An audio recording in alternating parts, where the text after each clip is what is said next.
कर पब्लिक में नहीं जा सकते हैं, हमारी जान छुड़ाएं इस धब्बे से। तो उसका मुझे लगता है यही हल है कि वो जुडिशियल कमीशन शायद इसके ऊपर बना दे। ये भी आई थिंक इमरान तो खान ने इसको अगर 5 पॉइंट में आप समझा दें, मतलब आप जो मुझे बता रही है मोना आलम, एक तो डिप्टी स्पीकर के फैसले को गैर कानूनी, नंबर 1, नंबर 2 संसद भंग कर, नेशनल असेंबली भंग करने के फैसले को रद्द नहीं किया जाएगा, वो भंग रहेगी, नंबर 3 चुनाव होंगे, और नंबर 4 चुनाव तो लेकिन अक्टूबर में, तो अभी के लिए कोई कार्यवाहक प्रधानमंत्री वो कौन? जी जी, इसके हवाले से मुझे लगता है डिसाइड करना है, और इसीलिए शायद इलेक्शन कमीशन को बुलाया हुआ है। उसके लिए एक पार्लियामेंट्री कमेटी बनाई है। वो मुझे लगता है कि बोलेंगे ऑपोजिशन को कि देखिए हमने स्पीकर के खिलाफ कार्रवाई कर ली है, स्पीकर को हम लोगों ने इसके लिए हम उनके ऊपर लीगल एक्शन ले रहे हैं कि उन्होंने अनकॉन्स्टिट्यूशनल रूलिंग क्यों दी, लेकिन उसके बदले आप भी जो है वो ताबुन करें, कोऑपरेट करें, और नए इलेक्शन के लिए जो पार्लियामेंट्री कमेटी बनाई है इसमें अपने नाम, और फिर वो सारे जो नाम है वो फिर मिलकर वो अल्टीमेटली जो फैसला है इलेक्शन कमीशन करेगा कि इतने दिन जो है वो इंटरिम सेटअप कौन बनाएगा, कौन लोग होंगे। और मुझे लगता है थोड़ा सा वो लोग इलेक्शन कमीशन को भी बोलेंगे, बिकॉज कॉन्स्टिट्यूशनली इलेक्शन कमीशन ये बात नहीं कर सकता है कि हम अक्टूबर से पहले हम चुनाव नहीं करा सकते। इलेक्शन कमीशन ये बात नहीं कह सकता है। इलेक्शन कमीशन पे ये मैंडेटेड है by the same constitution of Pakistan कि उनको रेडी रहना चाहिए कि किसी भी वक्त 3 महीने के अंदर अंदर इलेक्शंस करवाए जाए। तो अगर वो ये बात कह रहा है कि हम रेडी नहीं है, तो बेसिकली इलेक्शन कमीशन भी कॉन्स्टिट्यूशन को अपने रोल के हिसाब से फॉलो नहीं कर रहा। सो आई थिंक सुप्रीम कोर्ट ये भी बात जो है, इसीलिए इलेक्शन कमीशन के सेक्रेटरी को बुलाया गया है कि आप ये इंश्योर कराएं। ये कोई जवाब नहीं है कि आप कहें कि नहीं हम कराई नहीं। अच्छा कमर चीमा, ये पाकिस्तानी मीडिया में रिपोर्ट्स है कि chief justice of Pakistan supreme court ने ये कहा है कि 90 दिन के लिए बेसहारा छोड़ दिया अपने पाकिस्तान को, फैसला गलत 3 अप्रैल का। तो जो मोना आलम कह रही है कि स्पीकर के फैसले को गलत बताया जाएगा लेकिन संसद भंग करने के फैसले को वापस नहीं लिया जाएगा, तो फिर चुनाव होंगे वो 4-5 महीने, तो अभी फिर इमरान का क्या होगा? मतलब वो जानना इंपॉर्टेंट है, उनका क्या होगा? वो जेल जाएंगे फिर? उनके पुराने केसेस को लेंगे फिर? देखिए इसमें बड़ी इंपॉर्टेंट बात तो यह है कि जो एक्शंस डिप्टी स्पीकर की रूलिंग के बाद हुए वो किस तरह वापस आ जाएंगे जब डिप्टी स्पीकर की रूलिंग मुअत्तल हो जाएगी या कैंसिल हो जाएगी। ये एक क्वेश्चन है, क्योंकि यहां से जहां से बात चली उसको उसकी जो बेस ही गलत है, तो अगले एक्शन किस तरह जस्टिफाई हो जाएंगे, ये एक इंपॉर्टेंट चीज है। और दूसरा, जिस तरह के चीफ जस्टिस ने बार बार एक चीज कही है, संसद भंग का फैसला वापस होगा आपके हिसाब से? आपके हिसाब से मुझे ऐसे लगता है, आई मे बी रॉन्ग, क्योंकि देखिए जब 5 जजेस सुप्रीम कोर्ट के बैठे हैं तो वो कुछ ना कुछ जारी बात हमसे अच्छा सोच रहे होंगे। सो आगे जाके एक तो बेसिस ही गलत हो गई, आगे जाके जो हमारे ऑपोजिशन लीडर हैं बिलावल भुट्टो या बाकी लोग, उन्होंने कहा है कि हम इलेक्शन करवाना चाहते हैं, हम तब्दीलियां लेके आना चाहते हैं कॉन्स्टिट्यूशन में, इलेक्शन रिफॉर्म्स लेके आना चाहते हैं, इमरान खान अपनी मर्जी की रिफॉर्म्स लेके आना चाह रहे थे। लेकिन सुप्रीम कोर्ट ने बार बार एक बात की है और उन्होंने ये कहा है कि हम पार्लियामेंट के अंदर मुदाखलत नहीं करना चाहते, जो काम पार्लियामेंट के करने के वो पार्लियामेंट करे।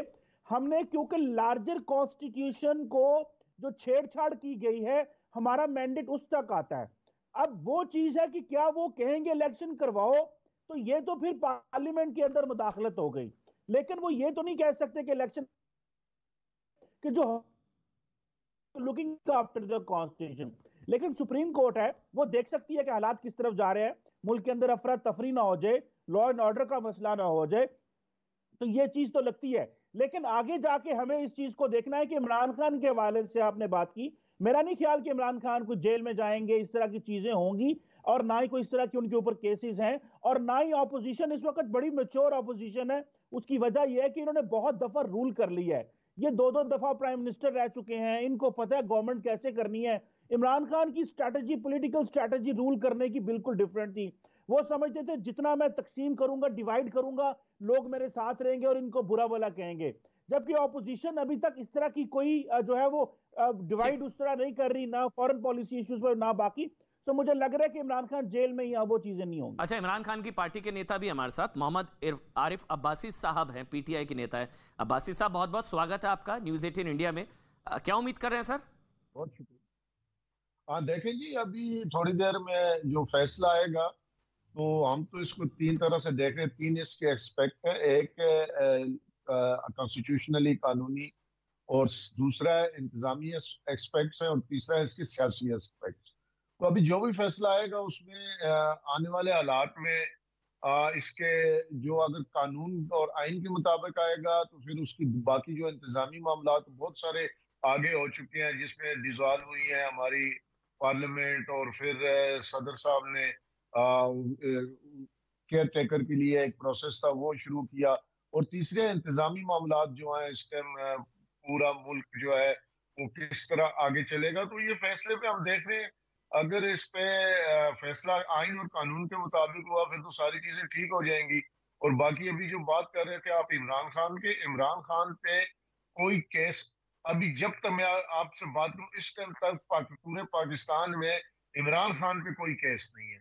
और सेकेंडली अगर खुदा न खास्ता किसी किस्म की वो एडवांचर की गई तो इस टाइम हर पार्टी की जरूरत फ्रेश मैंडेट है, अच्छा अमन अमान है। तो आप समझते हैं कि अगर इमरान खान के साथ किसी किस्म की छेड़छाड़ की गई तो मुल्क के सियासी हालात, अमन अमान के हालात, फिर हमारी पार्टी सबसे ज्यादा पॉपुलर लीडर है, पॉपुलर पार्टी है, तो मेरा नहीं ख्याल कि इस किस्म की कोई हरकत। आप तो कुछ धमकी से, आपकी टोन थोड़ी धमकी वाली है, मतलब कुछ अगर कुछ हुआ तो फिर जो है अमन अमान बिगड़ सकता है, कुछ इस तरह की बात। क्योंकि नहीं देखिए, जब ज्यादती होगी, अगर ज्यादती होगी तो फिर तो कोई भी घर पे आराम से नहीं बैठेगा ना। इस टाइम हम चाह रहे हैं कि फ्रेश मैंडेट हो, आवाम के पास जाए, नए इलेक्शन हो और जिसको आवाम चुने वो हुकूमत करे। तो अगर इस तरह जिस तरह की वो कुछ ये चीजें सुनाई है कि अगर कहीं कोई छेड़छाड़ हुई तो फिर पाकिस्तान तहरीक इंसाफ से ज्यादा वायलेंट और पाकिस्तान तहरीक इंसाफ से ज्यादा चार्ज वर्कर किसी का नहीं। और इस टाइम इमरान खान,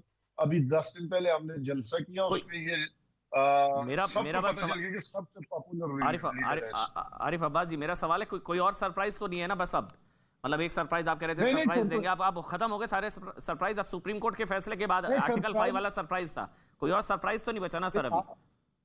नहीं, आर्टिकल 5 तो एक चीज थी जो एक्सरसाइज हुई, आपके सामने हुई, उसी आर्टिकल 5 पे ये रूलिंग आई। हमारे डिप्टी जो स्पीकर हैं नेशनल असेंबली के, तो सरप्राइज कोई भी नहीं है, ये हकीकत है और बड़ी स्ट्रांग हकीकत है कि इमरान खान इस टाइम पाकिस्तान के सबसे पॉपुलर लीडर है।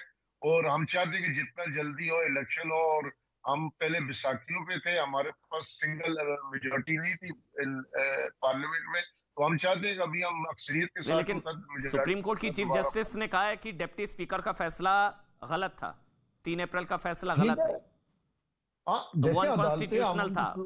वो तो आपकी सुप्रीम कोर्ट की चीफ जस्टिस ने कह दिया, यानी कि फैसला आपके खिलाफ आने जा रहा है, ये तो आप भी मानकर चल रहे हैं मेरे ख्याल से।